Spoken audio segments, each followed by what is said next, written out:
How you doing, everybody? My name is Mike, And I am Jeremy. and today we're going to be reviewing The Legend of Zelda: A Link to the Past.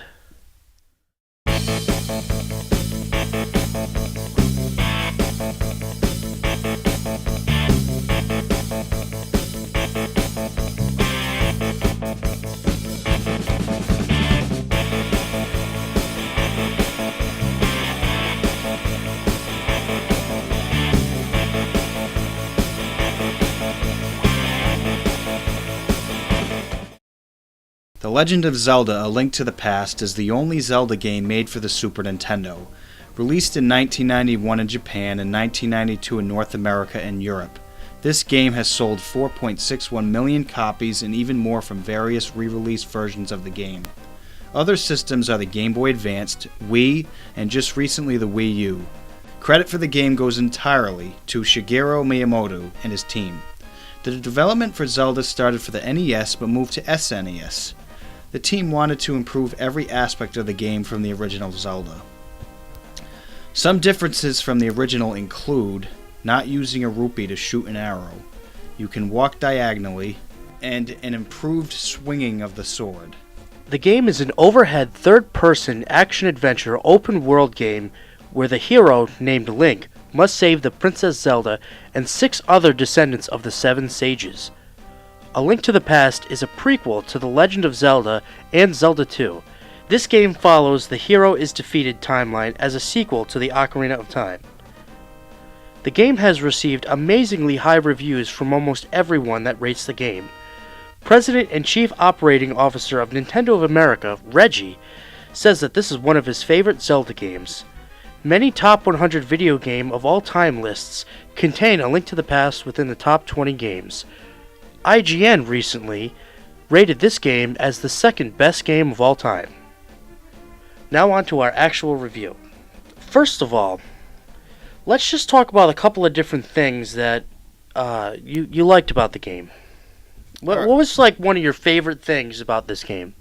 Okay, I really think my favorite thing... Well, let me just start off. I didn't really grow up with this game, but I've played it a little bit. What I do like about it is I love how there's that alternating world, the dark world. Yeah. It makes it... It's almost like it just doubles the game. Like, you know, like the original Zelda you're playing it's pretty much the same style, the same world, the same time or whatever. But now you start off, there's the good world, and then there's a dark world too. It's like, wow, really? Like, that just made it so much bigger. Yeah, and that was actually the very first Zelda to use the idea of a parallel world. And obviously, as we know, you know, going through the life of the game and where we are now, that is a common theme used in almost every single Zelda that has come out since that first one for Super NES. I think too it helps because this was on the Super Nintendo and they definitely were able to make it bigger. Well, like you said, you know, the two worlds. I mean, thinking about the world of Super Nintendo at the time, they couldn't make worlds and open worlds like that that big, and this was like a big achievement for them. That's one thing that I love is that you have the entire world of Hyrule. And then when you beat the first few dungeons, you see the Dark World, and it's just as big as the first world. You're like, wow, this game is actually twice as big as it originally was, and I think that's amazing. You know, I love that they went back with the overhead view like they did with the first original Zelda, because the whole side-scrolling thing with, you know, Zelda 2, that didn't work for me. I think that it was just annoying. For a Zelda game, that doesn't work. No, and you know what? They tried it, and a lot of people say, you know, the people that really are into Zelda, a lot of people say that that's one of the best Zeldas of all time. I think it's the worst. Really? I think it's at the way bottom. That's just me. All I know is from that game, I played it like maybe once or twice, and I didn't like how the feel of it. Yeah, it's weird. It felt like, you know, you can't. They're trying to make it like a Mario style game. Yeah. You can't. It just doesn't work with Zelda game. You know, and I like how they took A Link to the Past and the original Zelda, and they really brought that into Ocarina of Time. Because if you think about it, like, there are so many aspects of A Link to the Past that you can find in Ocarina of Time. Specifically, Yep. Death Mountains in Ocarina of Time. You have the Zoras. You have Yep. Kakariko Village, and you even have the songs. Kakariko Village, Great Fairy, Ganon's theme. All of those are in Ocarina of Time, so you can tell that the producers got a lot of the original concepts for one of the biggest selling, top rated Zelda games of all time from its predecessor, which was A Link to the Past. And that's another thing that I really like about A Link to the Past, is that it really basically launched Yes. every single Zelda game afterwards. Yeah, I agree. Yeah. Another thing is that it's the very first Zelda to have a Master Sword. Yeah, which right, that's just such a huge thing now in Zelda, the Master Sword. Yeah, if you don't have a Master Sword in Zelda, a lot of people consider that it's not even a real Zelda game. And I know that Right. Majora's Mask doesn't have the Master Sword, but It would be like having a Zelda game without Link or something like that. I like it too how you can swing your sword differently. oh yeah, compared to the first one, where you just stab It's just forward, the same thing pretty it's much. more like a across the chest type swing. Yeah, yeah. And well, they have the power up too, don't they? Yeah, the spin move, which yeah, is really cool. That's cool. So that was an improvement. So pretty much they just took the original Zelda and made it just even Yeah, bigger. they literally took the original Zelda and just Yeah. improved every aspect of it, including the controls. The controls are very easy. Yeah, you know? they are. Like how you can change the different items you want. Yeah, even though it's only one item at a time, it's not a pain in the butt to switch your items. Well, right. I think too it's not a pain because of the overview view of it. Like if it was like, let's say it was like a like just think of an Ocarina of Time, if they only had one item you could use, how difficult. Yeah, that that'd would be such a pain. I think it's just it works using one item. Well, they also don't have nearly as many buttons Right. as they did on Exactly, Nintendo. because it's made for the controller of the Yeah. Super Nintendo. So, Number one favorite item in the game. well, after playing it, that medallion, the Bombos medallion, that's really awesome. That's one of my favorites. If you didn't pick that one, that would have been on mine. I'll tell you that. Yeah, I that thing is awesome when you set it off and like it feels like it lasts for what, like a minute Yeah. or so. And it just wipes You out just gotta everybody kill on the everything. screen. Yeah, I mean, yeah, this is obviously everybody knows what this the hook shot. I like it in this game because for a overhead view game, it's pretty awesome how you can use that, and like you can just hook shot to a bush and it's almost like you're just moving faster. Yeah. And the fire rod's pretty cool. It's kind of just like shooting fireballs. Yeah, you just huck a big fireball at somebody. It's so awesome. I love it though, and you can just burn someone and or burn everything. And Yeah. So yeah, that was cool how they have those rods. Like Yeah, that. well, my top three, I was gonna pick the hook shot, but after you picked it, I can't pick the same thing. So, and then you pick the fire rod, and I love the fire rod. We pretty much have the same idea of what our three favorite items are, but I have to say that my favorite item in the entire game are the Pegasus boots that allow you to run, through the game. fast. That's the first game I think you can run Yeah. from Zelda's. Opposing the fire rod, I have to say that I love the ice rod. It's a great little item. You only use it to kill one boss in the game, but a little Easter egg for everybody that's listening to this: if you freeze somebody with the ice rod and then smash them with a hammer, there's like a 90% chance that you're gonna get potion.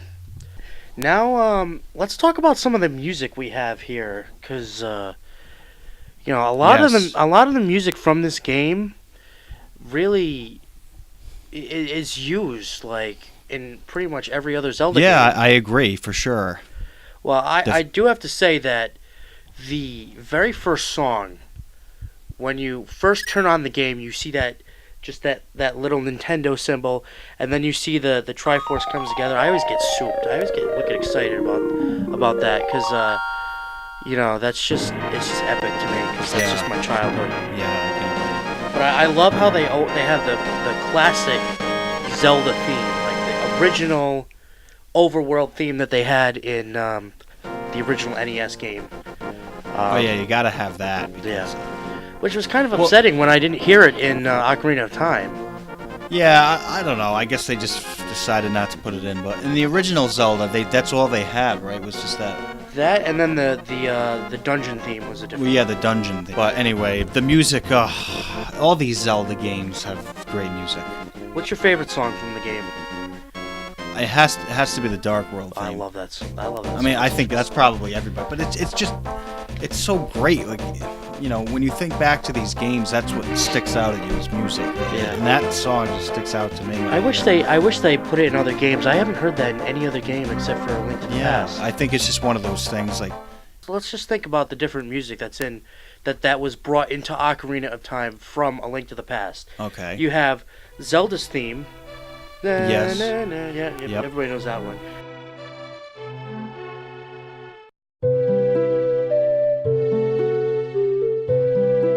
We have the Kakariko Village theme.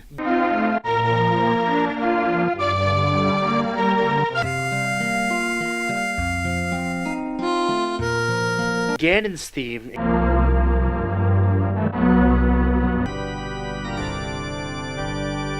Including Ganon's battle. yeah,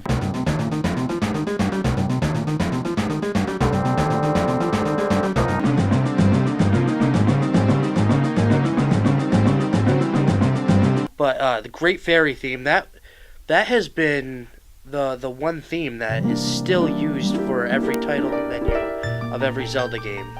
The Great Fairy theme. Oh, you mean the opening with the yeah, that's the It's fairy. used theme. every single Zelda. Yep, And I think that's pretty awesome. that's pretty cool. Wow, well, you don't. One of the things I don't like about the game, I think the bosses are too easy. Really, I would disagree.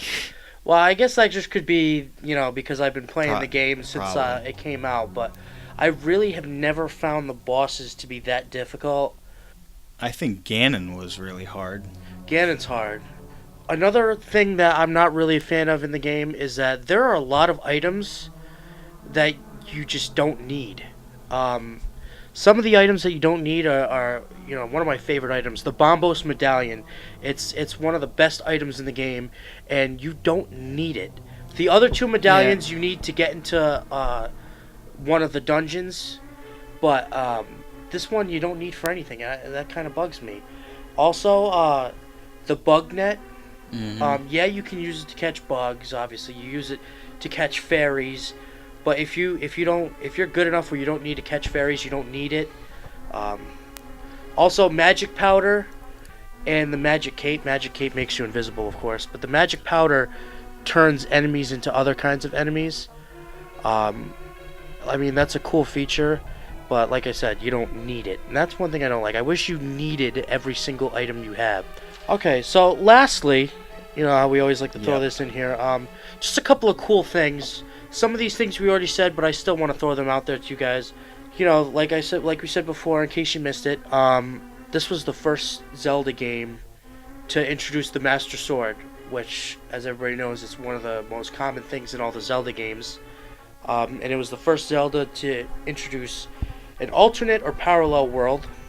If you think about it, in Ocarina of Time, the parallel world was when you're older. Right. Twilight Princess, the parallel world is the Twilight Realm. Right. And this is also the first Zelda game to introduce a relative to Link. And you know that because the very first scene in the game, he talks to his uncle. Yep. Yeah, that's pretty cool. Usually it's just him and... Also, another cool thing that I like to throw in there's a huge glitch in the game that is so much fun. I would like to hear about it. Yeah. It is one of the best glitches, I think, in any game. When you rescue Princess Zelda, okay, there's this guy that has this swinging axe or something over his head, and you rescue the princess, and you go up one flight, and then you navigate around to this staired area, and with Zelda following you, you jump off of this ledge and pause it and save and quit while you're in the air. Then you continue the game, and basically what happens is when you rescue Zelda, it creates a checkpoint there. So you go back to right after you save Zelda, and that guy with the swinging ball and chain, whatever it is there. You let him attack you. Okay, so you get hit. What happens is the glitch in the game makes you fall through the bottom of the floor. of the Really? actual world. And so you're underneath the floor, so you can literally go from room to room and go anywhere you want. And the way the game is set up is that if you keep going a certain direction, you'll eventually hit a different dungeon in the game, whether or not it's a light world or the dark world.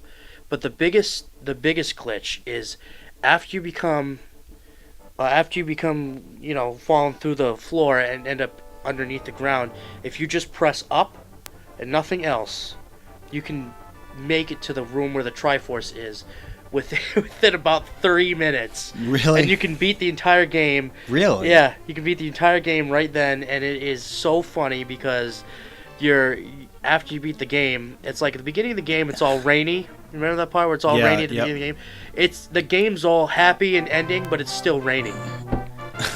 That's pretty fun. That's probably supposed to be all bright and happy. That's probably all over YouTube. Yeah, too. it's people beating it like that. Yeah, that's like the biggest one, and then I wonder how that happens.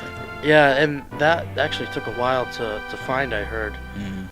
I mean, that's pretty much all I can think of for cool glitches. There's tons of other glitches, but that's pretty much it.